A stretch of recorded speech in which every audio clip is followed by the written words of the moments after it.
जमुना देवी के पति की मृत्यु कुछ दिन पहले ही हुई थी। पति की मृत्यु के बाद जमुना देवी और उनका बेटा किशोर दोनों ही बचे हुए थे। दोनों घर में अकेले रह गए थे। जमुना देवी का बेटा किशोर अभी 5 वर्ष का है। पति की मृत्यु के बाद जमुना देवी को समझ में नहीं आ रहा था कि वह अकेले किशोर का पालन पोषण कैसे करेगी। उसके पास कमाई का कोई साधन भी नहीं था, ना ही कोई खेत था। जमुना देवी के पति किसी किराने की दुकान पर काम करते थे और उसी से उनके घर का गुजारा होता था। इसी बीच पास ही के गांव में रहने वाले जमुना देवी के भाई एक गाय को लेकर जमुना देवी के पास आते हैं और कहते हैं, बहन जमुना, देखो तुम्हारे साथ बहुत बुरा हुआ है। पर बहन, तुम्हें पता है ना, मेरे पास भी इतनी कोई ज्यादा जमीन नहीं है और ऊपर से मेरे 4 बच्चे हैं। इसलिए मैं तुम्हारे लिए ज्यादा कुछ नहीं कर सकता। पर हाँ बहन, मैं तुम्हारे लिए अपनी जान से भी ज्यादा प्यारी गाय लेकर आया हूं। ये चांदनी है। ये मुझे अपने बच्चों की तरह प्यारी है, पर मैं आज तुम्हें दे रहा हूं। जमुना, तुम गाय का अच्छी तरह से ध्यान रखना, उसे प्यार देना। देखना, वो तुम्हारा घर कभी खाली नहीं रहने देगी। तुम्हें इतना दूध देगी कि तुम दूध बेचकर अपना गुजारा भी अच्छे से कर पाओगी और किशोर को भी अच्छे से पढ़ा लिखा पाओगी। बस तुम चांदनी को बहुत प्यार से रखना, उसके बदले चांदनी तुम्हें भी उतना ही प्यार देगी। ऐसा कहकर जमुना देवी का भाई वहां से चला जाता है। जमुना देवी चांदनी को देखती रहती है और घर के साइड के बरामदे में बांध देती है। जैसा कि जमुना देवी के भाई ने कहा था, जमुना देवी चांदनी को बहुत प्यार करती है, उसे अच्छा अच्छा घास खिलाती है। जमुना देवी चांदनी को गाय नहीं बल्कि अपनी बहनों की तरह मानती है और जिस तरह वो किशोर से प्यार करती है उसी तरह चांदनी से भी प्यार करती है।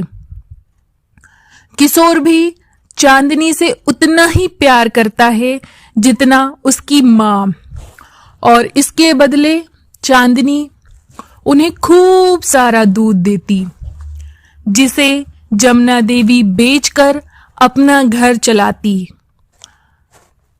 उस दूध से उसकी बहुत अच्छी कमाई होती।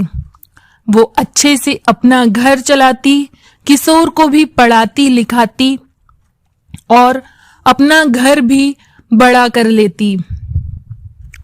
अब कुछ सालों बाद अब किशोर बड़ा हो चुका है और गाय चांदनी के भी 2 बच्चे हैं, राधा और मीरा। राधा और मीरा भी अब दूध देने लगती हैं। इधर जमुना देवी पासी के गांव की एक लड़की से अपने बेटे किशोर की शादी कर देती है। शादी के बाद जमुना देवी अपनी बहू मंजू से कहती है, बेटी मंजू, देखो जैसे मैं तुम्हारे लिए हूं, उसी तरह चांदनी भी है। बेटा, चांदनी कोई गाय नहीं है, वो मेरी बहन है। तुम उसे गाय की तरह मत मानना, उसे अपनी सास या अपनी माँ ही समझना और उसकी उतनी ही देखभाल करना। बेटा, आज हम जो कुछ भी हैं, सिर्फ और सिर्फ चांदनी की बदौलत है। मंजू कहती है, हाँ हाँ माँ जी, आप चिंता मत करिए। मैं चांदनी की बहुत देखभाल करूंगी और उसे बहुत प्यार करूंगी। मंजू और उसका पति दोनों चांदनी और उसके बच्चों को बहुत प्यार करते, उसकी बहुत देखभाल करते। ऐसे ही समय बीतता है, पर एक दिन मंजू सोचती है, ये चांदनी तो बूढ़ी हो चुकी है, दूध भी नहीं देती। मैं क्यों इसके लिए हरा हरा घास काट के लाऊं, इतनी मेहनत करूं, ये मुझे कौन सा दूध दे रही है। ऐसा सोचकर मंजू चांदनी को सूखा घास देती है और उसकी दोनों बेटियों को हरा हरा घास देती है। ये देखकर राधा अपनी माँ चांदनी से कहती है, माँ, ये देखिए, ये लोग आपके उपकार को भूल गए हैं और आपको ऐसा सूखा घास दे रहे हैं। हम भी घास नहीं खाएंगे अगर ये आपके साथ ऐसा व्यवहार करेंगे। चांदनी कहती है, नहीं बेटी राधा और मीरा, तुम दोनों मेरी एक बात ध्यान से सुनो। मालकिन बहुत अच्छी हैं, उन्होंने हमेशा मुझे अपनी बहनों की तरह रखा है। तुम्हें उनके साथ कभी बुरा नहीं करना है। उन्हें हमेशा इतना दूध देना है कि उन्हें किसी चीज की कमी नहीं हो। पर माँ, पर कुछ नहीं बेटा, उन लोगों ने मेरा बहुत ध्यान रखा है और इसके बदले तुम्हें भी उनका उतना ही ध्यान रखना है। मीरा कहती है, ठीक है माँ। एक दिन मंजू गांव में घास लाने जाती है। तभी वहां पर एक आदमी करोड़ीमल आता है और मंजू से कहता है, मंजू बेटा, तुम्हारे यहाँ वो बूढ़ी चांदनी गाय है, वो तो अब दूध भी नहीं देती होगी। तुम क्यों उस गाय के लिए इतनी मेहनत करती हो? वो गाय तुम मुझे बेच दो, मैं बूढ़ी गाय को बेचने और खरीदने का काम करता हूँ। तुम्हें कुछ पैसे भी मिल जाएंगे। मैं तुम्हें पूरे 10,000 रुपए दूंगा उस गाय का। क्या 10,000? हाँ हाँ, आप उस बूढ़ी गाय को ले जाओ। उसकी देखभाल करते करते मैं थक गई हूँ। माँ जी परसों अपनी बहन के गांव जाने वाली है, आप तभी आ जाइएगा। ठीक है मंजू बेटा। मंजू घर जाती है और यह सब बातें अपने पति को बताती है, पर किशोर इस बात से इनकार करता है और चांदनी को बेचने से बिल्कुल मना करता है। पर मंजू उसकी एक ना सुनती। किशोर को भी उसके आगे झुकना पड़ ही जाता है और जब जमुना देवी अपनी बहन के घर जाती है, तब करोड़ीमल आता है और चांदनी को ले जाता है। चांदनी को जाता देख मीरा और राधा रोने लगती हैं और कहती हैं, माँ माँ माँ, मत जाइए माँ, आपके बिना हम क्या करेंगे। चांदनी को भी बहुत रोना आता है, पर वो बेचारी क्या कर सकती थी।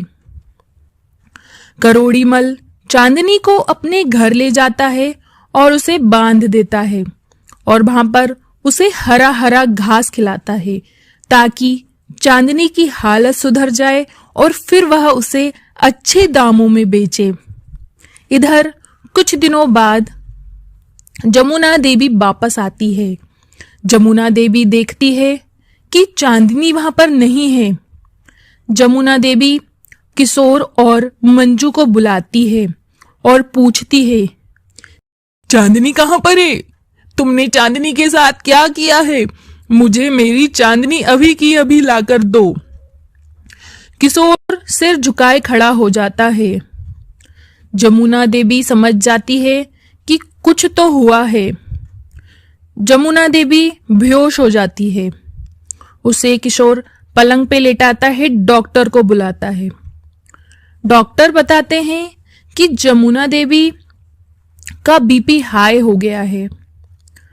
जमुना देवी कुछ खाती पीती नहीं और किशोर से कहती है कि मुझे मेरी चांदनी वापस लाकर दो, तभी मैं कुछ खाऊंगी पीऊंगी।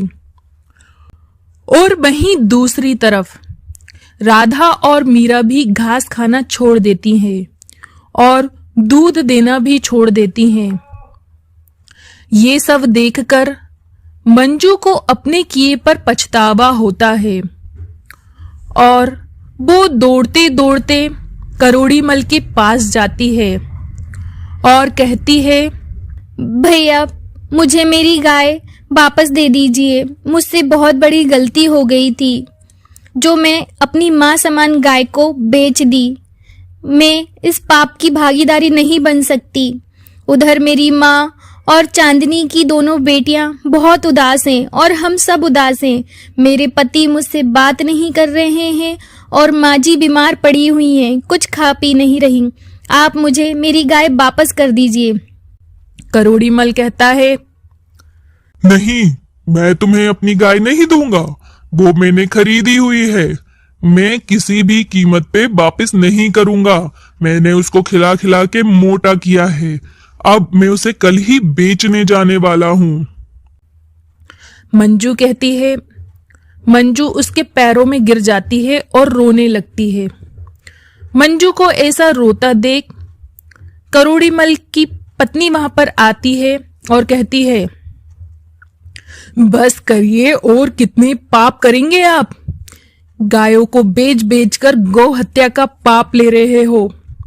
वो अपनी गाय से कितना प्यार करती है, दे दीजिए उसे उसकी गाय।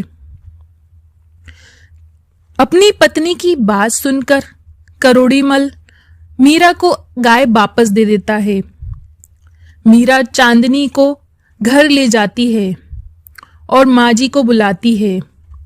माँ, माँ आइए, देखिए चांदनी आ गई। जमुना देवी चांदनी की आवाज सुनकर फट से खड़े हो उठती है और दौड़ के चांदनी के पास आती है और उसके गले लग जाती है। किशोर भी चांदनी को देखकर बहुत खुश हो जाता है और जब मीरा और राधा चांदनी की आवाज सुनती हैं तो वो भी उठ खड़ी हो जाती हैं और चांदनी उनके पास जाती है तो मीरा और राधा बहुत खुश हो जाती हैं और घास भी खाने लग जाती हैं। अब मंजू, किशोर, जमुना देवी तीनों ही चांदनी और उसकी दोनों बेटियों को बहुत प्यार करते और अच्छा अच्छा खाना खिलाते। दोनों बेटियां ये देखकर बहुत खुश होती हैं और इसके बदले जमुना देवी के परिवार को खूब सारा दूध देती हैं।